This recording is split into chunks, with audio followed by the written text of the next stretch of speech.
Hi, how are we doing today? I'm gonna do something fun. A couple of years ago, I did a video in which I ranked every movie that came out that year that I watched because I was watching a lot of movies that year and I thought it would be fun. Then I didn't do that last year because I barely watched any movies. And then this year, I still barely watch any movies, but I watch a lot of shows. But not enough new ones to make a separate video just for the new seasons. So I thought I would combine the two. So we're first going to talk about all the 2025 movies that I watched this year and how I would rank them, and then after that we're going to talk about the 2025 seasons that came out this year from shows and my ranking of them. That's kind of the theme. And of course this whole ranking is based on like my own personal opinions, and I know there's going to be some unpopular opinions, so strap yourself in for that. These also won't be in-depth reviews for any of these pieces. If you want to know more of like my thoughts, you can go check out all of my everything watched videos that I did this year, because I did discuss every single show and movie that I watched this year in full in those videos, so you can go check that out instead. For full thoughts, you're just gonna be like very short lines to be able to get through them all, because even though separately they're not a lot, together they're a lot, so I don't want to bother with too much. And that's what we're doing today. So let's start with all the movies that I watched in 2025. It also came out in 2025, which was 17, so not a whole lot, especially considering most of these aren't actually movies. But let's begin. I'm gonna go from bottom to the top, if that makes sense. So we're starting at spot 17 with Gabriel Iglesias, Legend of Fluffy. This is a comedy special from Gabriel Iglesias. I've enjoyed comedy specials from before, but this was just not funny. It really wasn't. And then the crowd, yikes, red flags all around. There we have The Woman in Cabin 10, spot 16. I really enjoyed this book when I read it last year, so I was quite excited for the movie, but it was a bore. And the pacing was all over the place, and I was not a fan. Then we have at spot 15, Champagne Problems. This is one of the Christmas movies Netflix came out with this year, and I thought there was just not a single unique thought in this movie. And like, I know these Christmas movies are like a bit, you know, cheesy and cliche, but this one was just painful to watch to me. Then at spot 14, we have The Summer of 69. This one just kind of felt like a fever dream, and not positively. And then this one is gonna hurt. At spot 13, we have Thunderbolts. I was not a fan of this one. I feel like it just didn't hit the way it was supposed to. It was obviously written to. Also, I think the team was a bit of a mess. Like, honestly, there are some characters that have grudges and they work together like it's nothing. That's unbelievable to me, and I got hung up on that. The only thing I really liked in this movie was Helena. Then at spot 12, we have A Merry Little Xmas, which I was also hoping to like a bit more. It's another one of Netflix's Christmas releases this year, but honestly there were some elements to it that I really liked, especially with the main character and her kids. I think that storyline was really interesting, but I just think this movie spent like its entire runtime telling me why this man ain't shit, and then made this woman's happy ending to be with this man. I just, no. Then at spot 11, we have My Oxford Year. This one, again, it has a red flag of a man, has a love interest, which, yikes. And then the female main character just kind of takes over his personality traits at a certain point. Like, she has no personality of her own. She just like shapes herself after him, which also, you know, not great. But I do have to say, this caught me in the emotions, which is more than, you know, the other movies that I talked about before. I legitimately sobbed at the end of this movie. I have Jingle Bell Heist at spot 10. This is another one that I was expecting more from. I don't know, it sounded really fun, and I feel like most people really enjoy this movie, but to me, it kind of, the stakes for it kind of felt missing to me a little bit, and I did think the ending was very convoluted, and I don't know, I wasn't fully gripped by it. I thought it was fine. Then at spot 9, we have Captain America Brave New World, another movie that I thought was fine. It was a bit more fun than I was expecting, because I have only heard like negative things about this movie before watching it. Since I've also seen some positive things, but before that only negative. But I do get why this is getting a lot of negative reviews, because I do think it fails to do a lot of the things it is trying to do, but I did think it was like a relatively fun watch, you know. And we have My Secret Santa at spot 8. This was another fine movie. I feel like this one is a very forgettable one, but an enjoyable one while you're watching. It's my favorite of the Netflix Christmas rom-coms outings this year. I thought this one just had the most heart to it, and it was very cute and sweet, which is what I want from a Christmas movie, you know. And now we're actually getting into movies I actually liked. That's how bad of a year 2025 was for me. We have Fantastic Four: First Steps. I really enjoyed this movie. I feel like aesthetically so stunning. Also, I really loved seeing the Fantastic Four as a family. I feel like in the movie sphere we have not gotten that so far, at least not to this extent, and I really thought that was really well executed. I just think the main storyline just wasn't that gripping to me, but there we go. I'm very excited to see the Fantastic Four again. I'm very sad that we probably won't see them in this world again, if that makes sense to some people. Then we have Sven de Leijer, Liefde voor het Publiek at spot 6. This is another comedy special. I thought this was just a very cozy watch. It's definitely, like, it's funny, but it's not, like, for the big laughs. It has, like, a lot of smaller chuckles. And Sven de Leijer is, like, a master at kind of, like, playing into his crowd, and therefore it is a very nice watch. Then at the number 5 spot is K-pop Demon Hunters, which is, I feel like, obviously it is high within my regards, but I feel like compared to the general public's opinion, that's low. But I really enjoyed this. I actually watched it before, like, the majority of the hype got on it, and I was a little bit confused when I saw it happening, because I was like, okay, this is a great kids movie, but like that, okay. But I had a lot of fun watching this. I do think there are some things that felt a bit underdeveloped, undercooked, but overall I think it's a lot of fun and a banner soundtrack. Like, honestly, it's rightfully, like, winning awards for the soundtrack because it's great. Then we have, this is legitimately not a movie, I know, it's Brighter Days Ahead. At this number 4 spot, this is Ariana Grande's, like, short film that she released with the deluxe version of her album's Eternal Sunshine. But I just thought this was so masterfully crafted. Like, each single part, because it's split into, like, different parts, but each part is, like, so distinct, and, like, clearly every part together also tells a story that I thought was beautiful. And I don't know, I thought it was really well made, so I included it anyway. Then we have Phil, Terrible Influence at number 3. This is biased. I fully recognize that. I grew up with Phil on the internet. I still watch their videos religiously. So of course, you know, their stage show I'm gonna be obsessed with, and I was. Then we have at the number 2 spot The One Paris. This is a rom-com, but I don't think it's like the best rom-com ever made at all, like not even close. But it's the right spot for me. I feel like it did a lot of, like, tropes and stuff that I really love, and it just spoke to my heart in a way that I have not had a rom-com do in a little bit. So it just very early on in the year made it into, like, a very high spot, and it has not gone down, except for at the number 1 spot, Taylor Swift, The Hours Through the Final Show. Of course, again, biased because I'm a huge Taylor Swift fan. I generally thought this was a great concept film. I thought it was even better than the first one, and I really loved the first one as well. But I just feel like this one captures the vibe of the tour a bit more, and I generally felt like I was in that stadium, which I didn't really have with the first one as much. And I thought it was great, and I love the Dr. Poets apartment set, so of course I love that we got that in this one as well. And yeah, that's already it for all the movies.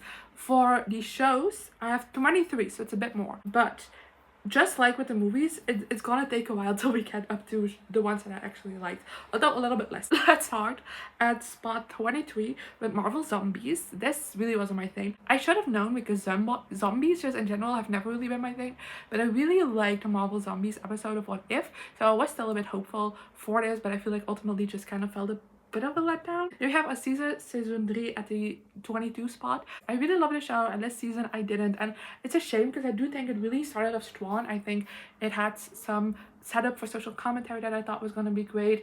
It played with the format of the show a little bit, which I also really liked, but then I feel like it failed to deliver on all fronts it set out to, and just had a very, very disappointing conclusion that just legitimately made me angry. Then we have Wednesday season 2. I thought this was a bore. I'm sorry. And as for 20, we have Apple Cider Vinegar. This is a typical watch for me, but I watched it when I was sick, and it was like just came out at the time, so I was really hyped. I saw a lot of people talk about it, so I was like, no, why not? And it was fine. I thought the story, of course, was interesting, but I do have to say that it was really hard to follow at times, and I feel like there was important pieces of information missing. And I guess that's also because, like, you know, it's based on a real life thing, and we might not know everything, but I feel like at times the pacing could feel a bit messy, so that's why it's on the lower side. Then we have Good Cop, Bad Cop. A surprise for me. I watched this with my mom, and this is like more her thing than it was mine, but I love letting me stars out. But I had fun with this. I do have to say that, like, the procedural element of it, so like each of the cases weren't always the most interesting, but I love the dynamic between our 2 leads. They are brother and sister, and that dynamic is everything to me. That's like a main reason to watch the show, in my opinion, because that dynamic is fantastic. And we have Shifting Gears at spot 18, another first season. I just randomly saw this on Disney Plus, and I decided to watch it because, again, I love Kat Dennings, and I was looking for a new sitcom to fall in love with, you know. This wasn't it, but I did really enjoy it, and I will be watching season 2 once that hits Disney Plus over here. It was fine. It was fun. I do think it has some great heart to it. It doesn't have the big laugh twists, and it has a problem that I have with sitcoms nowadays, where it very much feels like they're on a soundstage, you know. There we have Exo Kitty season 2 at spot 17. This was a disappointment because I really enjoyed the first season. It's just that wide amount of drama, you know. And then this one just felt a bit more like a letdown to me. It just felt less cohesive in a sense, and I don't know, I wasn't the biggest fan of it, and I'm still really excited for season 3, which is supposed to be coming in 2026, but there we go. Then we have the sex lives of college girls at spot 16 with season 3. Again, a disappointment after really loving season 1 and 2, but I generally think they struggled with Leighton Meester leaving the season, and they kind of like were fumbling around what to do with the show for like most of the season, and they kind of figured out the dynamics a little bit by the end of it, but by then I feel it was too late because it didn't get picked up for a 4th season, but it was still like a fine enough watch. Then we have Taskmaster series 20 at 15. I don't know why, but I wasn't the biggest fan of this season. Like, every element of it individually worked for me. I thought the tasks were great this season. I feel like each individual contestant was great, but something about it just didn't really pull me in like other seasons have. Then we have Milo season 3, which was in spot 14. This is the end of the show, and I'm really sad it's the end of the show, but I do feel like it's when it goes. Like, towards the end, they're just like, okay. And then I feel like this last season honestly could have used like a month more of episodes, because it felt very rushed towards the ending. Then, the most unpopular opinion I think of tonight, Heated Rivalry, season 1 at spot 13. I don't get it. Like, I get the hype, as in it's like a very addictive, fun show to watch, but I don't get the hype, and like everyone's saying it should win all the awards and it's the most prestigious show they've ever prestiged. I'm like, chill. I feel like, especially towards the beginning of the show, it is very clunky. It's not very well made. It's very, the pacing is all over the place. The acting at times can feel very awkward and stiff. The chemistry isn't really there, but I do feel like as the show continued, I feel like it found its footing more, and I do like it a bit more towards the end. I just think hopefully when they get a 2nd season, they will get more episodes, because I feel like that would solve all of the pacing issues. But I definitely got more invested in it as it went on, and I feel like, again, the finale for this was great, so I'm very excited to see where they're gonna go in the future. Then now we're getting into like the 4 stars area, but there aren't a lot of 5 stars. So we have at number 12, Running Point season 1. This was another really like surprise for me, because I'm not like a sports person, so I wasn't unsure about this, but it is a new sitcom, so I thought, why not check it out? And I thought it was fun. I do think this again suffers from a couple of basic issues, especially when it comes to like conflict between characters. I feel like they arise so quickly, they get resolved so quickly, and again, I think that's a fault in like the short episode amounts, because they're like half-an-hour episodes, and it's like 8 of them, I think, or 10. I don't remember. That's not enough to like properly do like developments between characters and stuff, and I feel like a lot of shows are falling victim to that, and this is one of them. And we have Eyes of Wakanda at spot 11. I wanted more from this. I think it's a crime that Marvel thought it was okay to just make 4 episodes of this, because what the fuck, this was great. It's so beautiful, and I really loved like the different stories throughout Wakandan history. I do think, again, a bit of a downfall is making it all connect. I feel like that was also a downfall with What If. I feel like this could have been a great anthology series, or like different points in history throughout Wakanda. I don't know, in that sense I was a little bit disappointed that it all had to like, you know, tied together, and like the way they do it isn't always the best. It's a stunning show, and I would recommend it if you are like, especially if you are a Black Panther fan. If you haven't watched it yet, go do it. Then we have Mid-Century Modern. You can really tell I tried out some sitcoms. This one was the most fun out of all of them, I'm gonna say. Also not the highest quality. This is another one that definitely felt like you were on a soundstage the entire time. It does kind of have that classic sitcom vibe to it, but it does was a lot of fun. Very cheesy, but a lot of fun. Then we have Milo season 2 at spot 9. Season 2 I like much more. This is extremely long this season, and I do have to say towards the end they kind of like tapered off and like got to the point where you're like, okay, let's wrap this up, because we're running out of storylines going off the rails. But the start of the season was so incredibly strong that it's kind of like trying to blend those 2 realities in my head. Then we have Your Friendly Neighborhood Spider-Man season 1 at spot 8. Another one I'm really excited for the 2nd season. I didn't love the animation on this. I tried the vibe they were going for it, kind of like making it look like a comic book, but I feel like in reality it just looked very stilted at times. But the storylines were really fun. I thought it was a really fun take on the Peter Parker story as well, and I just had fun watching this week to week as it was released. And then we have Wizards Beyond Waverly Place at number 7, again, 4th season. 2nd season also came out in the US in 2025. Not for me. I am very upset about that. I have still no word when it's coming out, and I want it. But I think this is really fun. Like, for a reboot, Wizards of Waverly Place was like my show as a kid. I was obsessed with it. I still kind of am. So I was a bit nervous for this reboot, but I thought it was a lot of fun. I think it does a great job making like its own lane, while also, you know, paying tribute to the original show. Then at the number 6 spot we have Single Bells season 2. This is like a Christmas rom-com kind of show, and I really like this. I think it's just really fun for like the Christmas season, and I had a blast watching it. I do think a little bit some conflict things were a little bit stupid, but overall I thought this was great. And then we have Only Murders in the Building, season 5, I believe they're on. Yes, season 5 at the number 5 spot. So that's appropriate, but I love the show a lot, and this season was no exception. I thought it was great. It's not my favorite of the season, but I do think this was like a very compelling watch, and week to week I would generally like very hyped to watch it every week. That's how you know it's good. I feel like every episode like ended on a cliffhanger. It's always been even more hype. The storyline was really interesting. I like how we focus more on kind of like the Arconia and how that kind of felt more like a character within the season. So I really enjoyed that. I'm very excited for the next season because we're going to London, baby. And next we have Ironheart. But this is my favorite Marvel project that came out this year, and I know it isn't popular because I honestly, when it first came out, I didn't really see much about it. But then recently, with like all of the end of year stuff, I've seen a lot of people shit on the show. I think it's the best thing Marvel put out this year. And that was so compelling, so great. I really liked that I like that they kept her like flaws and all. Like they didn't try to make her likable. Like she is messed up and she has to go through some stuff in the show. And I really liked how that was done. I thought the storyline just in general was really compelling.